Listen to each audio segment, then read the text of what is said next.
Telugu audio book ఛానల్‌కు స్వాగతం. అమరావతి కథలు. సత్యం శంకరమంచి. ఖాళీ కుర్చీ. పిచ్చోడు. అతన్ని కొందరు పిచ్చిమారాజు అంటారు. మరికొందరు పిచ్చిదేవుడు అంటారు. అతను ఎవ్వరితోనూ ఏమీ అనడు. విలాసంగా నవ్వుకుంటూ వీధి వెంట వెళ్ళిపోతుంటాడు. చిరిగిపోయిన చొక్కా మోకాళ్ళ కిందకి వేలాడుతుంటే ఓ కందిపుల్లకి పురికోస చర్నాకోల్లా కట్టి ఆ చర్నాకోల గాలితో జడిపించుకుంటూ నడిచి వెళ్తాడు. పిల్లలు కనిపిస్తే పకపకా నవ్వుతాడు. గాలిగోపురంలోని పావురాళ్ల రెక్కలు టప్టపలాడించుకుంటూ ఒక కుమ్మడిగా ఆకాశంలోకి ఎగిరితే తను చప్పట్లు కొట్టి పొర్లి పొర్లి నవ్వుతాడు. అతని దేవురో తెలీదు. పేరేమిటో అంతకంటే తెలీదు. ఓ రోజు ఉన్నట్టుండి ఊళ్ళోకొచ్చి పడ్డాడు. పొద్దున్నే శేషమ్మ పునుగులేస్తుంటే వెళ్లి గడపలో కూర్చుని చేయి జాపాడు పెట్టమని. బోణీ కాకుండా అడుక్కునేవాళ్ల గొడవేమిటి? పో అంది శేషమ్మ. మళ్లీ చేయి జాపాడు పిచ్చోడు. చీపో అని గంటెత్తింది. పిచ్చోడు లేచి వెళ్ళిపోయాడు. మరుక్షణంలో సుడిగాలి రేగింది. దుమ్ము దొగర ఉవ్వెత్తున లేచొచ్చి పునుగుల నిండా భగోణీలో నూనె నిండా పడి ఇంత దుమ్ము శేషమ్మ కళ్ళల్లో కొట్టి మరీ వెళ్ళింది. ఆ తర్వాత పిచ్చోడు సుబ్బయ్య మిఠాయి కొట్టు దగ్గరికెళ్లి చేయి జాపాడు. సుబ్బయ్య ఏ కళ్ళనున్నాడో పూస మిఠాయి ముక్క తుంచి పిచ్చోడి చేతిలో వేశాడు. గంట తిరిగిందో లేదో చుట్టుపక్కల ఊళ్ళ నుంచి భజన సమాజాలు బళ్ళు కట్టుకుని దిగాయి. కొట్లో ఉన్న మిఠాయంతా అమ్మకమైపోయింది.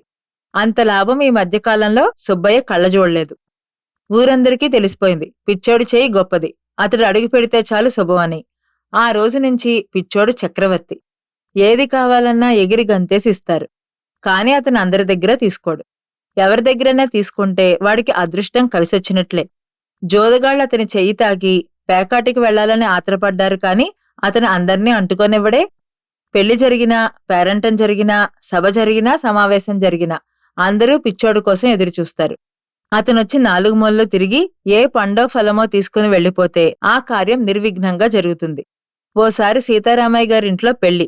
పెద్ద పెద్ద పందిళ్లు వేసి మేళతాళాలతో ఘనంగా ఏర్పాటు చేశారు. 3 రోజుల నుంచి పిచ్చోడు కోసం వెతుకుతున్నారు. ఎక్కడా కనిపించలేదు. మనుషుల్ని పంపించారు. దొరకలేదు. అతనొచ్చి పెళ్లి పందిట్లో నడిచి వెళ్లలేదే అని అందరి గుండెల్లో భయం. ముహూర్తం మరో గంటుందనగా ఆకాశం ఉరిమింది. మబ్బులు పెళపెళ్లాడాయి. కొండపోతగా జోరున వర్షం. పిచ్చోడు రాలేదు. వర్షం ఆగలేదు. పెద్దలంతా ఈ పెళ్లి జరుగుతుందా అని భయపడి కాళ్ళు చేతులు ఆడక బెంబేలు పడుతున్నారు. అలాంటి సమయాన వర్షంలో తడిసి వణుక్కుంటూ పందిట్లోకి వచ్చి పడ్డాడు పిచ్చోడు. హమ్మయ్యా అనుకున్నారందరూ. కుర్చీ వేసి కూర్చోబెట్టారు. నీళ్లు కారుతున్నా జుట్టు తుడుచుకోడు. పొడిబట్టలిస్తే వేసుకోడు. తోరణాల్ని భాజాభాజంత్రీల్ని చూసి నవ్వుతాడు. అలా అతను నవ్వుతుంటే గొప్ప ధైర్యంగా ఉంది అందరికీ. పాలు ఫలహారాలిస్తే వద్దన్నాడు. వర్షం తగ్గుముఖం పట్టింది. పందిరంతా తిరిగాడు.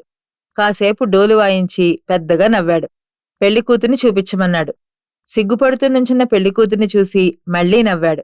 పెళ్లికూతురి చేతి నుంచి తాంబూలం తీసుకుని నవ్వులుతూ చర్నాకాలు ఊపుకుంటూ వెళ్ళిపోయాడు. అంతే, వాన తగ్గి పెళ్లిన ఎండ వచ్చి పెళ్లి నిర్విఘ్నంగా జరిగిపోయింది.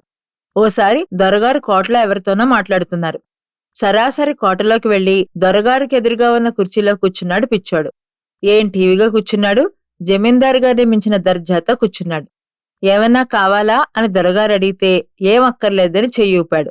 కొంతసేపటికి దొరగారికి తాంబూలం తీసుకొచ్చారు. హుందాగా వేలు చూపించాడు తనకు కావాలని. రాచ టీవీతో తాంబూలం నవ్వులుతూ చర్నాకాలు ఊపుకుంటూ లేచి వచ్చేశాడు. అలా దొరలకి దొరగా చలామణి అయ్యే పిచ్చోడు తిరిగి తిరిగి ఎంత రాత్రైనా గాలిగోపురంలోకొచ్చి పడుకునేవాడు. ఒక రాత్రివేళ హృదయ విదారకమైన ఏడుపు వినిపించింది పిచ్చోడికి. చెంగున లేచాడు.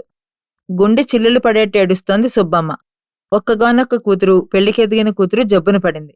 అందరూ ఆశలు వదులుకున్నారు. తల్లి ఆపుకోలేక గొల్లుమంటుంటే చీకటి చెదిరిపోతోంది.